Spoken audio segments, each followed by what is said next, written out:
Okay, so you know how everyone's always talking about those jobs of the future, like becoming a robot whisperer, Right. which, don't get me wrong, sounds amazing if that were a real thing. Yeah. But what about the jobs that are already out there, like quietly making the world tick? The ones that don't always grab the headlines, but are super important. I like where you're going with this. You sent me some stuff from RoleCatcher about labor market policy officers, and I have to say, I was intrigued. Oh, yeah, it's a good one. It's like we talk about jobs and the job market all the time on this show, but we rarely talk about the people who are actually, designing these systems. It's a fascinating niche. Most people have no idea that there are entire teams dedicated to understanding the dynamics of the job market. Exactly. So for this deep dive, we're going full human. Okay, I'm game. We're going to unpack what a labor market policy officer actually does, the skills you need to thrive in that world, and where this whole career path could take you. You ready to get our hands dirty with some serious career exploration? Let's break it down. Okay, so first things first, set the scene for me. What's a typical day like for a labor market policy officer? Is it all spreadsheets and policy jargon? Or is there more to it than meets the eye?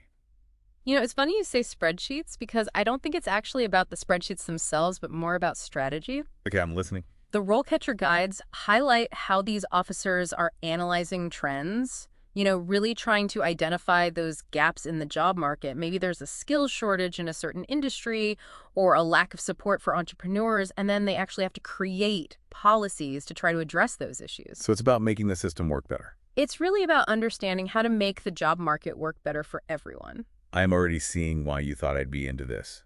Research, creative problem solving, and making a difference in people's lives. Sign me up.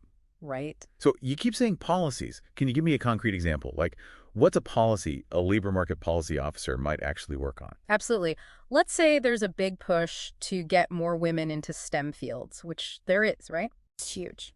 A labor market policy officer might be tasked with figuring out what's preventing that from happening. Is it a lack of mentorship opportunities? What about affordable childcare? Or maybe those outdated hiring practices? Then they might work on policies like, for example, creating tax incentives to encourage companies to provide on-site childcare, or developing mentorship programs specifically to support women in STEM fields.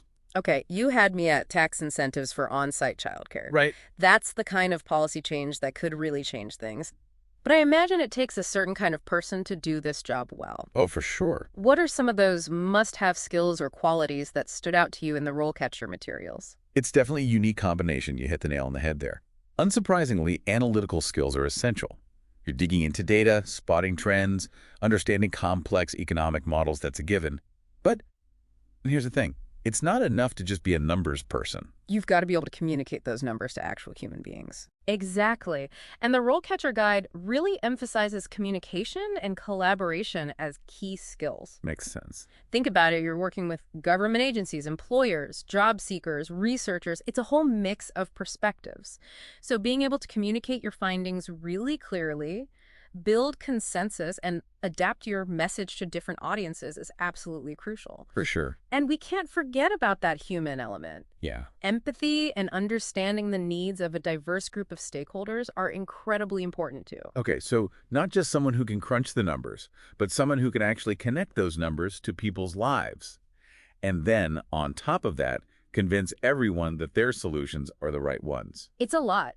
And you can't be afraid of a little hard work. This isn't a career where you learn something once and then that's it, you're done. But you're saying this whole lifelong learning thing is more than just a fancy phrase? The labor market is constantly evolving. You see new industries emerging all the time, technologies disrupting the status quo left and right, and then you've got those demographic shifts adding another layer of complexity.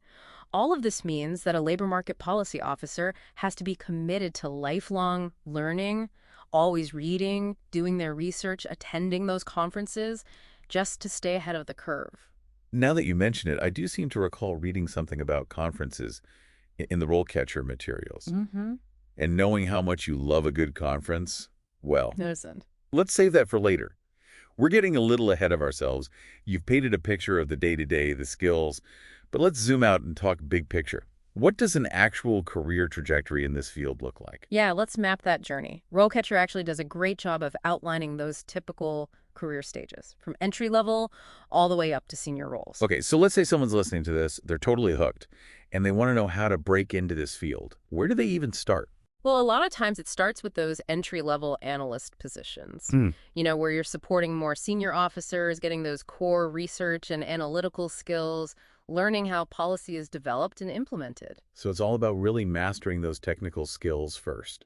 It is, and it's also about starting to grasp the broader landscape, too. Like an apprenticeship for the policy world. So you've paid your dues, you've mastered those spreadsheets. Now what? What's the next rung on the ladder? That's usually when you move into a junior policy officer role. Now you're starting to conduct your own research projects, maybe focusing on a specific aspect of the labor market. You're contributing to policy papers, you're attending those stakeholder meetings, really getting your hands dirty and seeing how those policy ideas take shape. So you're not just crunching numbers anymore, you're actually in the room where it happens. Exactly. And the RoleCatcher guide pointed out how this stage is often about building your network, too, collaborating with other organizations and developing those leadership skills. Then you hit that sweet spot, mid-level labor market policy officer. Ooh, mid-level, here we come. What does that look like? Leading your own research projects, maybe even managing a team. Yeah, you're the one with the experience and expertise to really take charge. You might be leading research projects, presenting your findings to government officials, maybe even mentoring those junior officers just starting their careers. Basically, you're becoming a go-to expert in your particular niche. Okay, I can already picture you in that role, leading presentations, mentoring the next generation of policy wonks. But we can't forget about the peak of the mountain, those coveted senior labor market policy officer positions. What's the view like from up there? Well, that's where things get really interesting. Not only are you influencing policy within your organization, but your work might be shaping decisions at a national, even an international level. Wow. The guide even mentions representing your organization at conferences, advising government agencies, contributing to those really high-level policy debates. Hold on, back up. Are you telling me this career path could have me jet-setting off to conferences, presenting my brilliant policy ideas on a global stage? Now that's what I call a work perk. Huh. Well, it's not all glamorous travel and international recognition, of course. The higher you climb, the greater the responsibility. We're talking complex challenges, managing budgets, navigating those political landscapes. Okay, so maybe left jet-setting and more high-stakes brainstorming sessions that determine the future of work. Got it. But let's be real. Getting your foot in the door for any of these roles, from entry-level to expert, probably hinges on absolutely nailing that interview.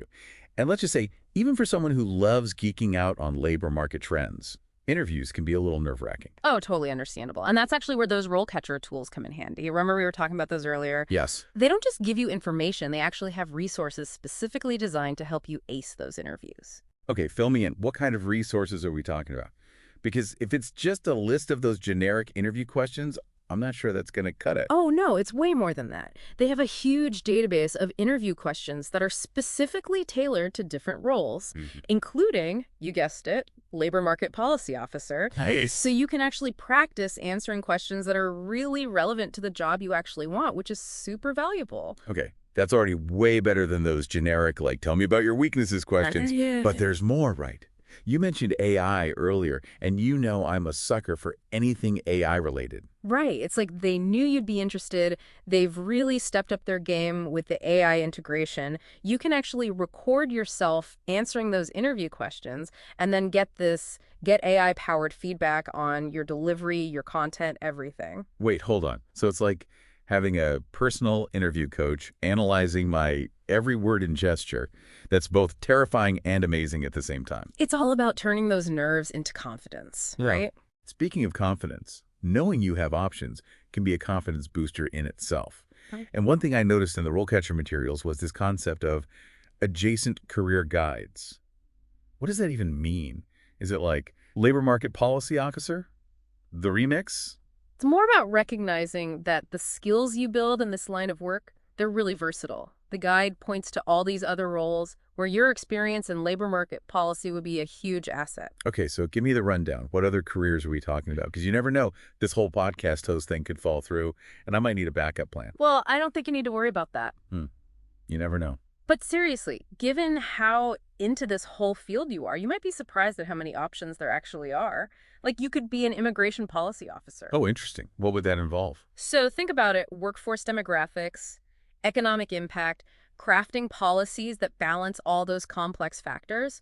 They tackle some very similar issues. So, understanding how people enter and navigate the workforce, whether it's from another country or just starting out in a new field, those schools really carry over. Totally. And then there's a world of the competition policy officer. Okay, now that one sounds totally different. I know, right?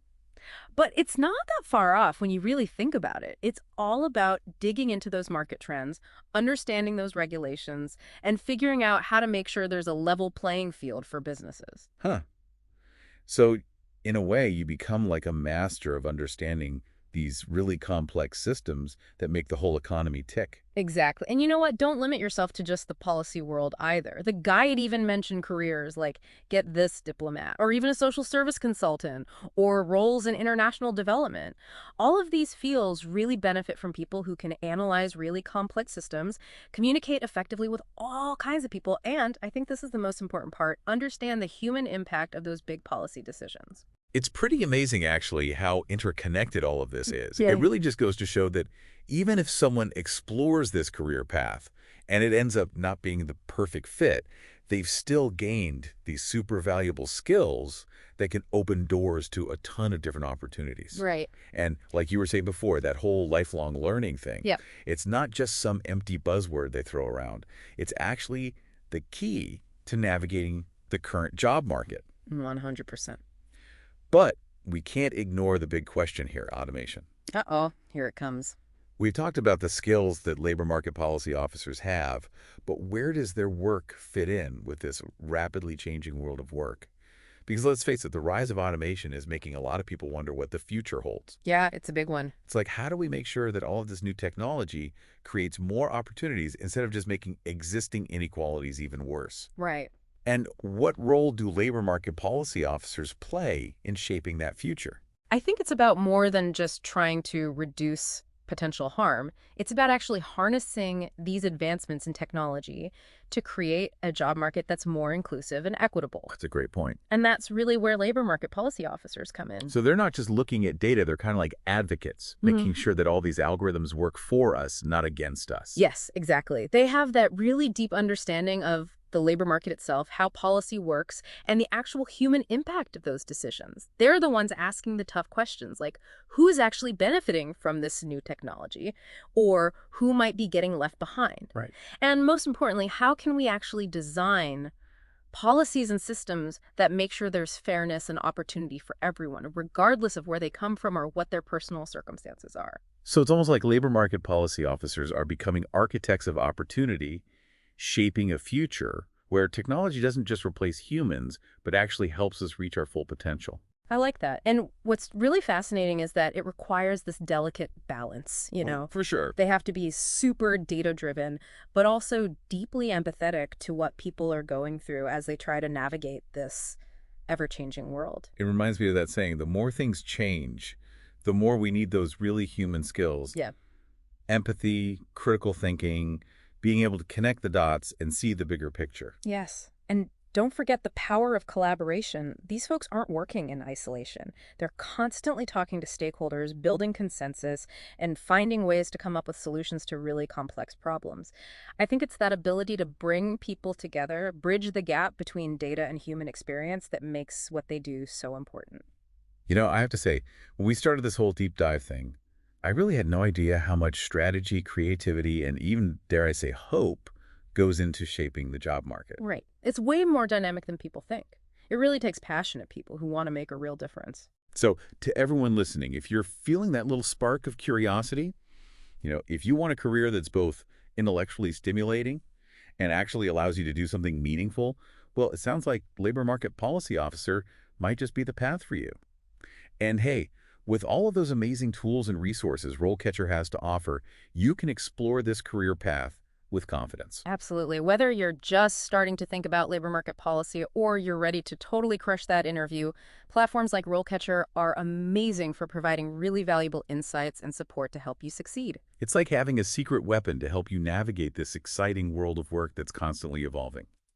And on that note, that's a wrap on our deep dive into the world of the labor market policy officer. As always, thanks for joining us for the ride.